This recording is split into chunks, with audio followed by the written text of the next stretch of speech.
Hola, avui la setmana fa un repàs a la trajectòria de la Unió Europea i també fa una mirada enrere a un dels capítols més durs de la història de Catalunya.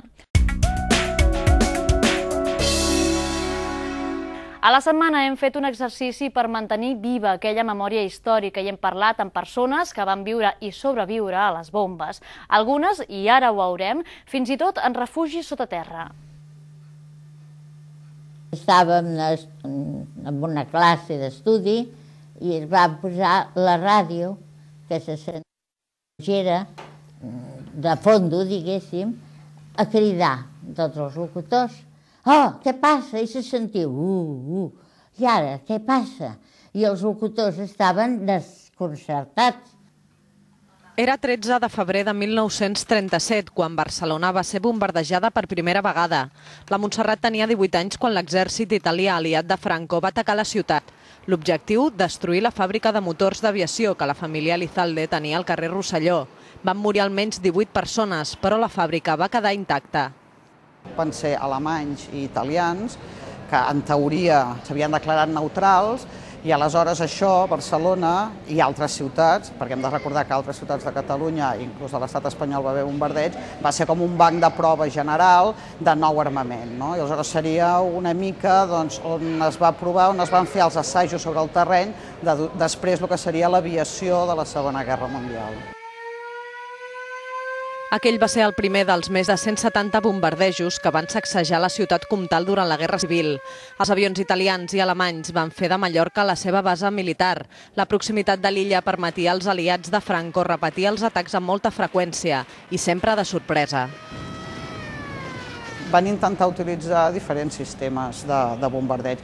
Inclús van practicar el d'arribar a Barcelona amb els motors apagats, pràcticament planejant, perquè no se'ls sentissin, i una vegada ja entrant a ciutat, apagaven els motors, tiraven les bombes i marxaven buits. El primer bombardeig, correr, espantar-se, perquè no sabien què es havia de fer. Llavors van començar a organitzar-ho. Es veu que no hi havia consciència de que arribés a passar.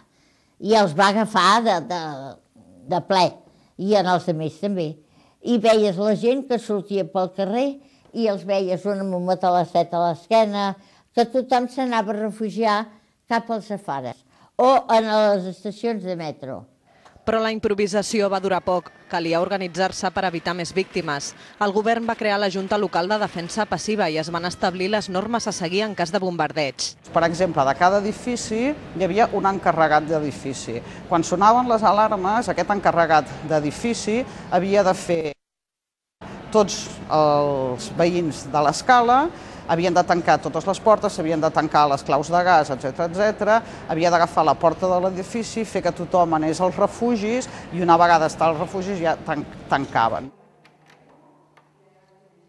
Nosaltres baixàvem a la meva mare, el meu germà, que té 3 anys menys que jo, i quan tocaven les sirenes, llavors a partir d'allò la meva mare una manta, agafava una miqueta d'aigua, una miqueta de pa i cap a baix al refugi.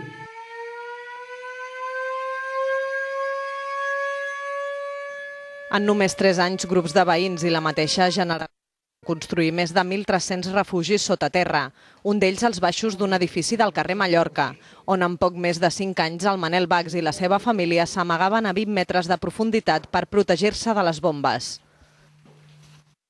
Que passava pel carrer, perquè això hi havia molts camps aquí, hi havia poc habitatge, llavors la gent que passava pel carrer, com bombardejaven, llavors es podien des del carrer entrar cap aquí dintre. De vegades hi podies estar, de vegades hi estaves una hora, de vegades n'estaves 4.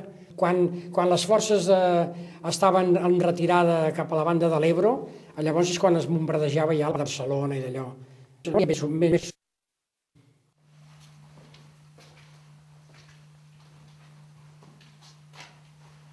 Se sentia de vegades el soroll de les bombes i dels avions, i la sirena perfectament, això sí que me'n recordo, Perfectament, la sirena se sentia com un pito.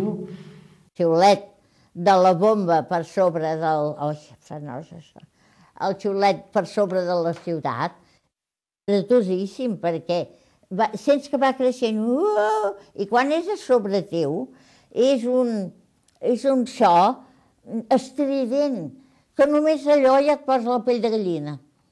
El Manel i Montserrat són dos dels testimonis d'aquella època, però molts barcelonins no ho van poder explicar.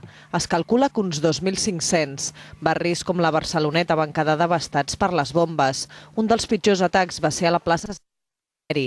Era 30 de gener del 38, quan 2 atacs aeris van matar més de 200 persones, molts d'ells nens que sortien d'una guarderia situada al costat de l'església, on encara es conserven les marques dels obusos.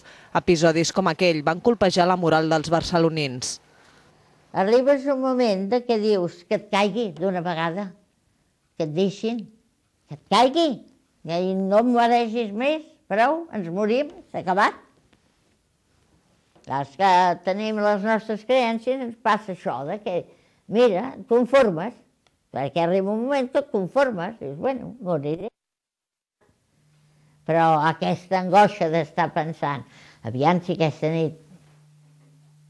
Barcelona va passar a la història com la primera gran ciutat europea bombardejada amb la finalitat de la població civil, però per als barcelonins al final de la guerra va suposar l'inici d'una època encara més fosca, la postguerra.